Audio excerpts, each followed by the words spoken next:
নমস্কার বন্ধুরা, মিমিস কিচেনে আপনাদেরকে আরেকবার স্বাগত জানাই।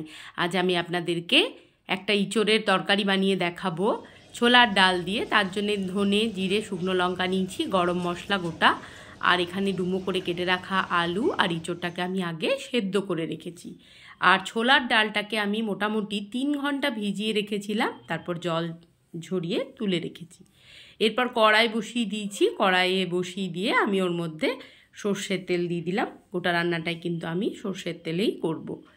এরপর তেলের মধ্যে আমি তেজপাতা আর দিয়ে দেব গোটা জিরে। এটা একটা নিরামিষ রান্না এবং খুব টেস্টি একটা নিরামিষ এঁচড়ের তরকারি। আপনারা খেয়ে দেখবেন ছোলার ডালের সাথে। যারা এখনও পর্যন্ত বানিয়ে খাননি অবশ্যই একবার বানিয়ে খাবেন, আপনাদের কাছে অনুরোধ রইল। এবার দিয়ে দিলাম তেলের মধ্যে অল্প পরিমাণে হিং। নিরামিষ রান্নায় হিং দিলে খুব ভালো লাগে খেতে।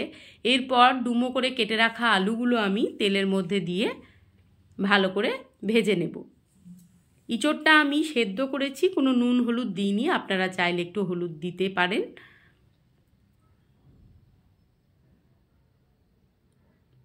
আলুটা একটু ভাজা হয়ে গেলে তখন আমি ইঁচড়টা দিয়ে দিয়েছি। এবার ভালো করে নেড়ে চেড়ে নেব তেলের মধ্যে।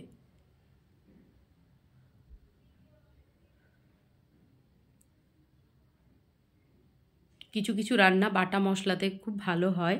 আমি সময় পেলে অনেক সময় রান্নাতে বাটা মশলা দিই, সব সময় হয় না। আর যারা বাড়িতে থাকে না, চাকরি বাকরি করেন, তাদের পক্ষে তো সম্ভবই নয়। যাই হোক,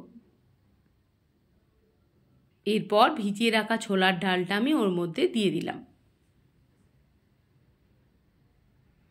দেখবেন বাটা মশলা অল্প দিলেও স্বাদটা একটা অন্যরকম হয়,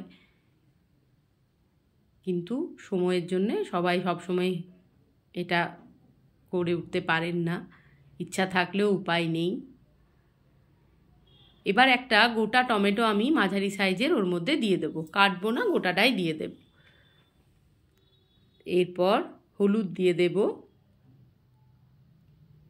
আর দেব আন্দাজ মতো নুন আর মিষ্টি।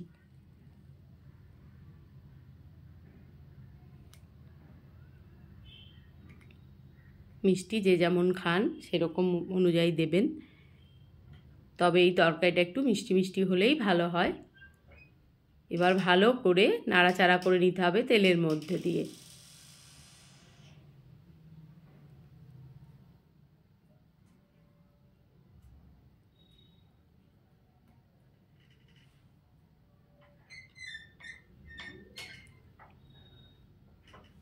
এরপর যে বেটে রেখেছিলাম মশলাটা, ধনে, জিরে, আদা, শুকনো লঙ্কা, সেটা আমি তেলের মধ্যে দিয়ে দিলাম।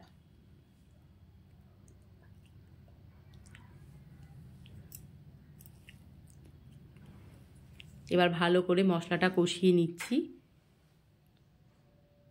এটা একটা খুব স্বাস্থ্যকর পুষ্টিকর রান্না। কেন? এই জন্যেই, কারণ ডাল আবার সবজি দুটোই এক রান্নার মধ্যে আছে। যারা নিরামিষ খান তাদের জন্য এটা একটা খুব পুষ্টিকর খাবার।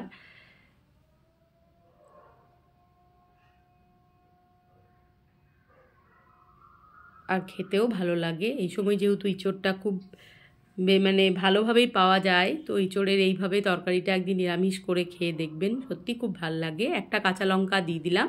এবার আমি বেশ খানিকটা জল দিয়ে দিচ্ছি, কারণ ডালটা সেদ্ধ হবে, তার সাথে আলু। এঁচড়টাও খুব বেশি করে আমি সেদ্ধ করিনি, হালকা ভাপ দিয়ে রেখেছি, এঁচড়টাও সেদ্ধ হবে। জলটা আমি পরিমাণ মতন দিয়ে দিলাম। এবার ঢাকাটা বন্ধ করে সেদ্ধ হতে দেব। কারা কারা এইভাবে এঁচড় রান্না করে খান আমাকে অবশ্যই কমেন্ট করে জানাবেন। আপনাদের কমেন্ট পড়তে খুব ভালো লাগে। যারা কমেন্ট করেন, কিছু কিছু জন আছেন ভিডিও আসার সাথে সাথেই কমেন্ট করেন, আমার খুব ভাল লাগে। তবে তাদের কাছে একটা অনুরোধ যে পুরো ভিডিওটা দেখে তবেই কমেন্ট করবেন। অনেক সময় দেখি যে নেই, অথচ কমেন্ট হয়ে গেছে, পুরো ভিডিও কেউ দেখেও নি, কমেন্ট করে দিয়েছে। তার থেকে দেখবেন না তাও ঠিক আছে, কিন্তু দেখলে পুরোটা অবশ্যই দেখবেন। ঘি গরম মশলা দিয়ে দিয়েছি, ব্যাস তৈরি হয়ে গেছে আমার ইঁচড়ের ডালনা। ভিডিওটি ভালো লাগলে like, comment, share and subscribe.